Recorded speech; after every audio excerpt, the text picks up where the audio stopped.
အိမ်ပြန်လာနေပြီးဝါယာလက်နာရောက်နေပြီလို့ပြောပြီးမှသူ့ရဲ့ကားကိုအကြံနဲ့ငှားစီလာသူ2ဦးရဲ့ရုံမာစွာတပ်ဖြတ်ပစ္စည်းလူယူခြင်းခံလိုက်ရတဲ့တက်စီသမားကြီးဦးတော်ရာအေးထောက်ကြံမြို့နယ်က64နှစ်အရွယ်တက်စီသမားကြီးဦးတော်ရာအေးဟာတက်စီသမားအချင်းချင်းကရောအိမ်နီးချင်းတွေကပါအရန်အေးချမ်းပြီးစိတ်ထားပြေဝသူတက်စီသမားကြီးအဖြစ်သိရှိထားကြတဲ့64နှစ်အရွယ်တက်စီသမားကြီးဦးတော်ရာအေးဟာအသက်20ဝန်းကျင်နဲ့ရက်ဆက်ရုံမာလွန်းသူလူငယ်လူသက်သမား2ဦးရဲ့တပ်ဖြတ်မှုကြောင့်ဇွန်လ24ရက်ညနေ6နာရီခန့်မှာကွယ်လွန်သွားခဲ့ရပါတယ်ဦးတော်ရာအေးရဲ့သမီးဖြစ်သူကသူမရဲ့ဖခင်ဟာ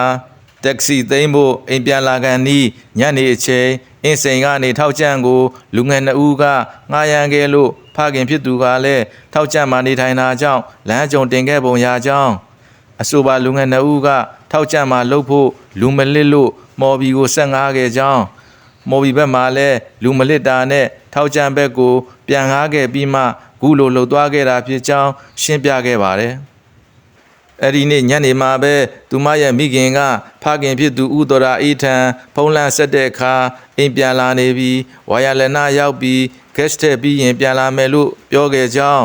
အဲ့ဒီနောက်တစ်ချိန်ဖုန်းခေါ်တဲ့အခါဖုန်းဆက်ပိတ်သွားခဲ့ကြောင်းသူမရဲ့ဖခင်ကတခါမှဖုန်းဆက်မပိတ်ဘူးတာမို့စိတ်ပူပြီးကားမှာတက်ထားတဲ့ GPS လမ်းညွှန်အတိုင်းလိုက်သွားတဲ့အခါဖခင်ကြီးကိုရင်းနှီးပွဲအနေထားနဲ့တွေ့မြင်ခဲ့ရပါကြောင်း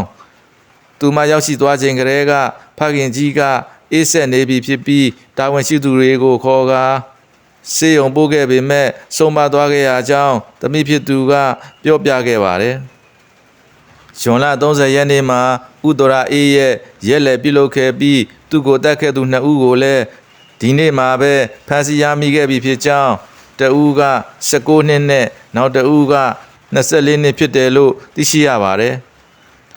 အဆိုပါဖြစ်စဉ်နဲ့ပတ်သက်ပြီးသမီးဖြစ်သူကသူမဖခင်ဟာညမောင်ချိန်ထိတခါမှမမောင်းခဲ့ကြောင်းအမြဲလိုစော်သိမ့်တတ်သူဖြစ်ကြောင်းအဲ့ဒီနေ့ကမှလမ်းကြုံနေတာပဲဆိုပြီးတင်မိလိုက်ရာကနေအခုလိုဖြစ်သွားရတာဖြစ်ကြောင်းသူမဖခင်လိုနောက်ထပ်တက်စီသမားအပြစ်မဲ့သူတွေအန္တရာယ်မဖြစ်ရအောင်ရင်မောင်းနေရာကိုအကာလေးတွေပြုလုပ်ကြဖို့လူငယ်လူလက်ပိုင်းတွေငှားရမ်းလာပြီးမတင်ကားစရာအပြုမူတွေရှိလာရင်လူများတဲ့နေရာမှာကားရပ်ပြီးအကူအညီတောင်းဖို့ပြောလာခဲ့တာပဲဖြစ်ပါတယ်။ဘေးအန္တရာယ်ပေါင်းမှကင်းဝေးကြပါစေ။